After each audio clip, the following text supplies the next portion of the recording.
Good morning everyone. তো আজকে আমরা যাচ্ছি হচ্ছে তারাপীঠে। তারাপীঠে সারাদিন কি করব, কীভাবে যাচ্ছি সব শেয়ার করছি। প্রথমত গাড়ি নিয়েই যাচ্ছি, আর জাস্ট সকালবেলা 6টার মধ্যে আমরা রেডি হয়ে গেছি, আর 6:30টায় আমরা গাড়িতে উঠে একেবারে বেরিয়ে পড়েছি। অলরেডি আমরা তখন ডানল্যাপ ক্রস করে গেছি।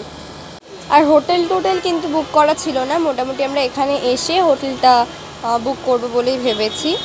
তো প্রথমে বাবা ড্রাইভ করছিল, তারপর আমরা চেঞ্জ হয়ে গেল, তারপর আমাদের একটা আঙ্কেল সে ড্রাইভ করছিল আর কি।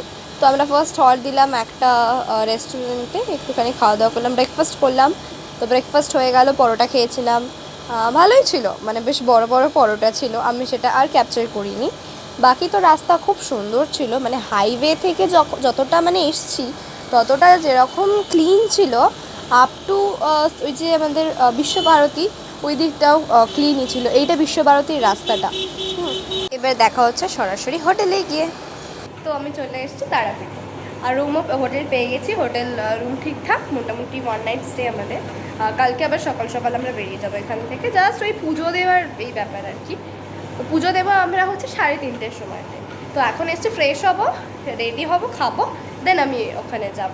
তো তখন আমি শেয়ার করবো ব্যাপারটা, ভেতরটা কীরকম। মানে আমি এর আগেও একবার এসেছি, আমি গোয়াও সেম একবার গেছি, দেন আবার মানে তখন গেছিলাম ঠিক এরকম। তারাপীঠেও আমি একবার অলরেডি এসেছি, আর এবারও এলাম। তো এই আর কি। হ্যাঁ, অলরেডি মানে সর্দি কাশিতে তো অবস্থা আমার পুরোপুরি খারাপ, এখানে গরম প্রচণ্ড। তো ফার্স্টে লাঞ্চ করতে বেরিয়ে পড়েছি, লাঞ্চ করবো, ভেজ খাবো। খেয়ে এবার আমরা মন্দিরে ঢুকছি। এটা হচ্ছে পিছনের গেট থেকে এন্ট্রান্সটা। ফ্রন্ট গেট থেকে আমরা ঢুকিনি, শর্ট হবে, আম্মা ছিল, অত হাঁটতে পারবে না। পিছনের গেট থেকে আমরা ঢুকলাম। টুকটাক দোকানপত্র, তবে যেরকম দক্ষিণেশ্বরের সিস্টেম, যে ফুল নেওয়ার, সেটাও একটা সাইড, এখানেও সেম একটা সাইডে ওই জিনিসপত্রগুলো পাওয়া যায়। এটা ভিআইপি লাইনেই গেলাম, আম্মা ছিল, দ্যাটস ওয়াই। তো এই হচ্ছে আমার বাবা। আর এবারে আমি এই পুজো টুজো দেওয়া সব হয়ে গেল, একদম খুব ভালোভাবে দিয়েছি। তারপরে মা ওই ঠাকুরের কিছু জিনিসপত্র কিনবে বলছিল, কিনছিল আর কি। তো এবারে সবাই, আমরা তখন হয়ে গেছে, তখনও খুব ভিড়ই ছিল, সেটাই আমি দেখা। তো যথারীতি আবার এই সন্ধ্যেবেলা বেরিয়ে পড়লাম। মন্দিরে আমাদের শীতল ভোগ দেওয়ার একটা প্ল্যান ছিল, তো সেটা সন্ধ্যা আরতির পরেই নিবেদন করা হয়।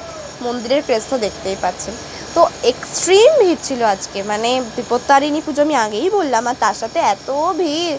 এখানে হোম হচ্ছিল, আর তারপর পুজো টুজো দেওয়া হয়ে গেল, ভান্ডারা বলছি, শীতল ভোগ দান হয়ে গেল। ওটা আমি দেখাবো কীরকম আমরা দিয়েছিলাম। তারপরে প্যারা নেওয়ার ছিল আমাদের ফ্রেন্ডসদের দেওয়ার জন্য, আর তারপর আমরা আমাদের হোটেলের দিকে যাচ্ছিলাম। আর যাওয়ার পথে মা খেলো হচ্ছে ল্যাংচা, যেটা হচ্ছে বেশ ভালো, বেশ সুন্দর টেস্টের ছিল, মানে খুব কড়া মিষ্টিও নয়, আমার তো ভালো লেগেছিলো। তারপর মা তো হোটেলে এসে ক্লান্ত, আমরাও আলটিমেটলি খুব ক্লান্ত, সেটাই মা বলছিল। হ্যাঁ, আমি মাকে আস করছিলাম যে কেমন লাগলো ভিড়টা। তো ফাইনালি মন্দিরে ঘোরা শেষ। যেরকম আমি একটা জায়গা ক্যাপচার করতে একদম মিস করে গেছি, কারণ ওটাকে ঠিক এক্স্যাক্টলি কী বলে আমি জানি না, বাট আমি ব্লগে আমি বলে দেবো, এর আগেই হয়তো আমি বলে দেবো। মানে প্রসাদটা আর কি বিতরণ করেছি মন্দিরে। তো এত ভিড় হয়ে গেছিলো, মানে সত্যি সামাল দেওয়াটা খুব কঠিন ছিল, আমি ওই টাইমটা ক্যাপচার করতে পারিনি একদম।